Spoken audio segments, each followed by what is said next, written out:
Happy New Year sa inyong lahat. Isang masagana at manigong bagong taon sa lahat ng mga anak ng Diyos na patuloy na nagmamahal sa Kanya at sa Kanyang mga salita. Ayan. January 1, muli tayo ay nasa day 1 ng ating daily morning devotion. At bagamat tayo ay nakatapos sa ating Bible reading kahapon, sa pamamagitan ni Pastor Jeff ay patuloy po tayo na ma-encounter ang Lord sa pamamagitan ng kanyang salita this year. No? Meron po tayong muling 1 year daily Bible reading plan for this year 2026. At yun nga po, umpisa natin sa Genesis chapter 1 hanggang chapter 2 verse 3. Yan. Alam ko marami sa atin ay napuyat, no? At yun nga po, bagamat mga puyat, ay patuloy din tayo magsisimula sa ating oras na tuwing alas 6 ng umaga. Okay? So, Genesis chapter 1 up to chapter 2, yung ating day 1, at ngayon po ay yung ating panimula for this year, January 1. At habang naghahanda po tayo, ay buksan po natin ang ating mga Bible sa chapter 1 ng Genesis hanggang 2 to 3. So, ating main verse for today po ay matatagpuan sa Genesis chapter 1 verse 1. Ang sabi roon, in the beginning God created the heavens and the earth. Okay? Sa simula ang Diyos. Yan. Likha ang langit at ang lupa. Kaya nga po yung ating title for today's devotion ay in the beginning God. At yun nga po, ang unang 4 na sita o yung ating first 4 words of the Bible ay nagsasaad ng kanyang origin. Ang sabi po doon sa ating verse 1, in the beginning, God. Okay? It was the beginning of everything. Ito yung panimula ng lahat. Oras, bagay, space, at pwede natin sabihin universal laws. Ito rin yung start ng tinatawag natin the principles na nag-govern sa ating buhay. At yun nga po, bagamat ang mga tao ay patuloy na hinahadlangan, no? Ibinubukod ang Diyos sa kanyang nilikha. Itong pahayag nito ng Genesis chapter 1 verse 1 ay katotohanan. Isang katotohanan na walang hanggan, makapangyarihan, omniscient God created the heavens and the earth sa pamamagitan ng kanyang kapangyarihan, ng kanyang lakas. Okay? No? Makita natin dito sa simulang 4 na salita nito na in the beginning God. Ito ay nagsimula sa maraming bagay. Nagsimula para sa maraming bagay. So sa ating verse 1, na kung saan ay in-announce dito yung creative act ng ating Panginoong Diyos, yung mga sumusunod na mga verses ay pinakita at mababasa natin yung detailed process nung paano nabuo ang kalangitan at ang pagpuno o pag-feel ng earth. Okay? At itong proseso na ito ng paglikha ay naganap sa loob ng 6 na kamanghamanghang araw. Okay? At pagkatapos po noon, mababasa natin dito sa chapter 1 ng Genesis kung papaano ang ating Panginoong Diyos ay lubos na nasiyahan sa kanyang paglikha. At ipinahayag nito ay napakabuti. Ang sabi doon ay very good. For in 6 days the Lord made the heavens and the earth and everything in it. Ang sabi po dito sa chapter 1. So ano po ba yung sequence ng creation ng ating Panginoon Diyos na ginawa niya in 6 days? Ang sabi dun sa sumunod na mga verses, no? And God said, let there be light. Sabi sa verse 2. Kaya in day 1, nagkaroon ng separation ng light from darkness. Okay? Merong liwanag sa gabi at may liwanag sa dilim. Nagkaroon ng separation. Pagdating sa day 2, itong liwanag na ito ang naging dahilan din upang ma-separate yung waters above and waters from below, no? The atmosphere and the hydrosphere.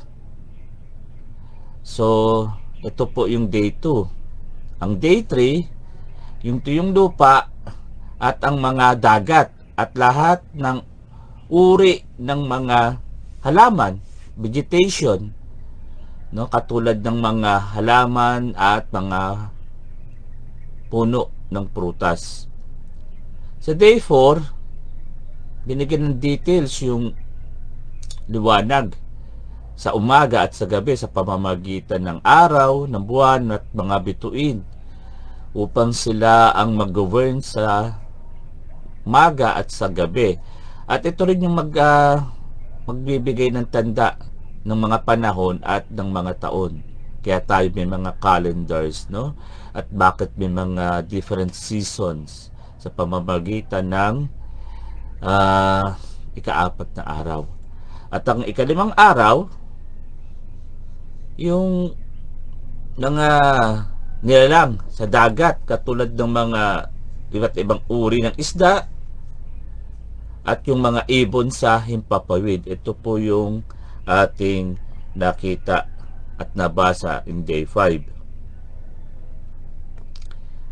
In day 6, lahat ng mga hayop sa lupa naman ang ating nabasa doon. Okay? Lahat ng hayop sa lupa, katulad ng mga gumagapang na mga hayop, yung mga wild animals, and finally ang mga tao, lalaki at babae. Kaya maaring yung sinasabi na ang tao ay galing sa hayop, no, in the evolution of man, maaring dito na kinuha kasi nga unang nilikha ang mga hayop bago ang mga tao, at ang tao nga ang huling nilikha ng ating Panginoong Diyos.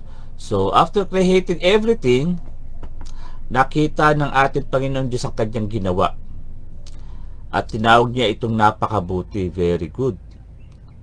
On the 7th day, nagpahinga ang Diyos at pinagpala niyang araw at ginawa niya itong banal na araw. Okay?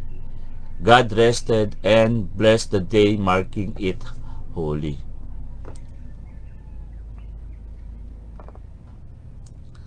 So, ano yung ating makikita rito sa sequence na ito?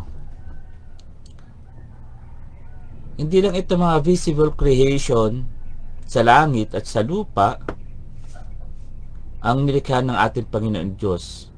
Gaya nga ng sinabi dito sa first verse ng Book of Beginnings, ito yung sabi natin Genesis, Book of Beginnings, God created ay nagpasimula ng Genesis of everything that we know and understand. Katulad po ng structure ng buhay at yung proseso ng pamumuhay. Kaya nga po, He laid the foundation para dun sa kaayusan at dun sa mga pwede natin sabihin mga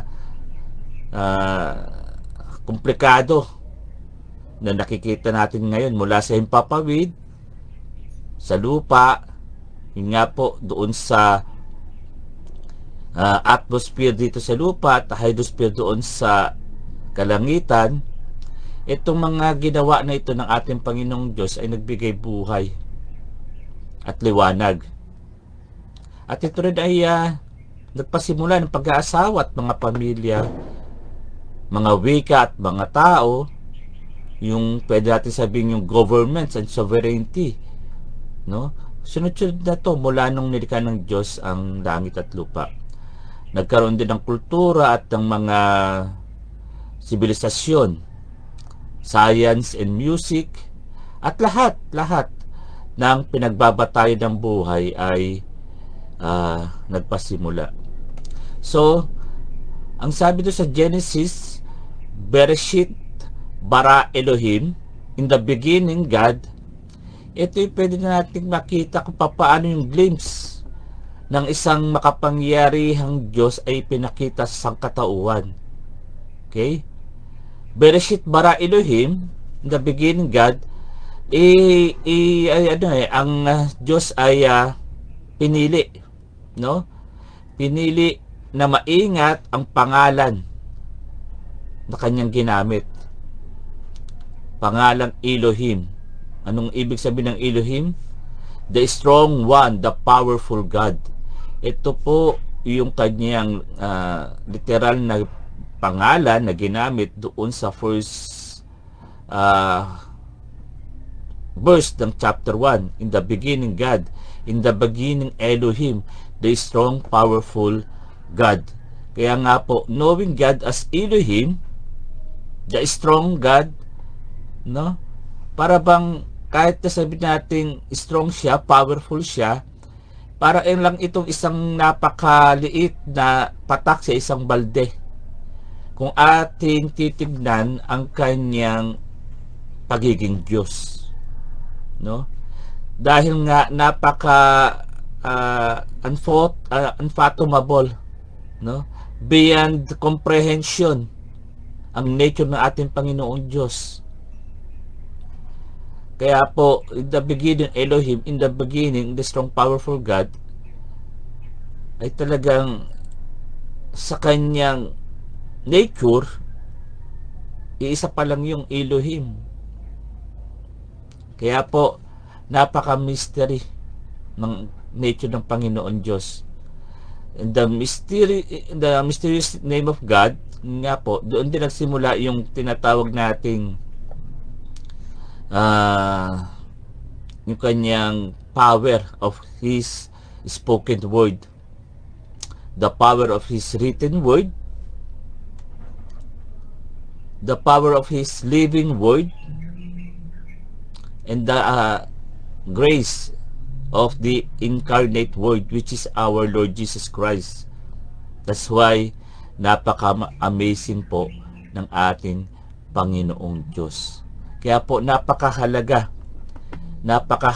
nitong Genesis chapter 1. Okay? Ipinakita rito isang strong and powerful God. Ipinakita rito kung paano nilikha ng Diyos ang langit at lupa sa 6 na araw, and in the 7th day siya ay nagpahinga, at dahil doon din nagpasimula ang lahat ng ating foundation ng buhay. Okay? Ang pag-aasawa, ang mga civilization, ang gobyerno, no? Doon po nagsimula ang lahat. Science and music at everything ay dito sa buhay na ito ay doon nagsimula. Kaya nga po, napakapalad natin. Ngayon ay simula ng isang bagong taon, January 1, 2026. Isang kamangha-mangha na naman ang gagawin ng ating Panginoong Diyos. At yun nga po, sabi doon sa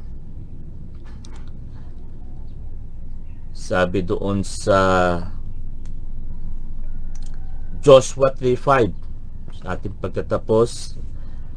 Ito yung aking life verse for this year, maaari, no?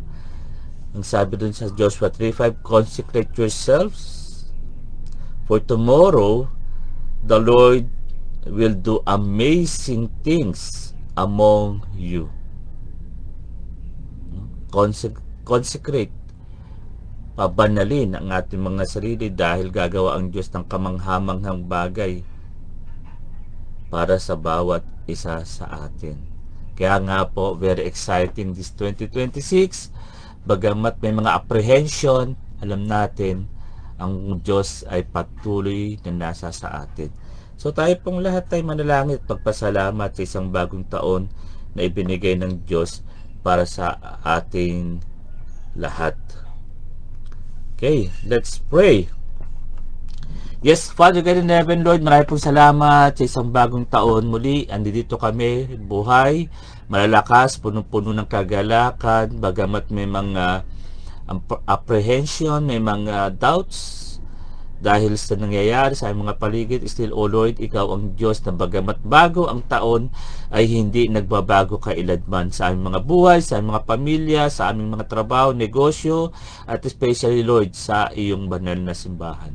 Kaya nga po, aming Diyos, sa araw na ito, sa umagang ito, Lord, patuloy kami magpapasalamat sa nakaraang taon, kung paano ang iyong kabutihan at katapatan, ang iyong habag at awa ang patuloy na humawak sa amin upang makita mo kung bawat isa ay tunay na nagtagumpay dahil sa iyong kapangyarihan.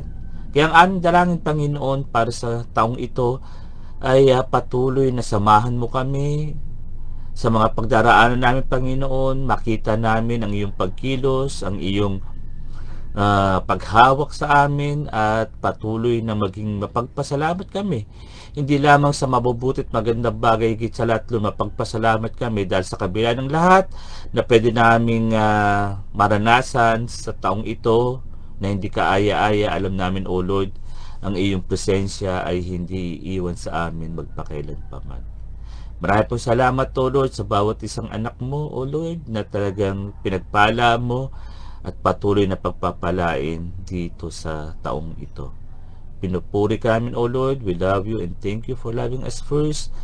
At patuloy, Panginoon, na hinihingi ang iyong kapayapaan na nagdudulot, Panginoon, ng katiwasayan, nagdudulot, Panginoon, ng kaayusan sa bawat buhay ng mga anak mo na umaharap sa maraming pagsubok sa mundong ito.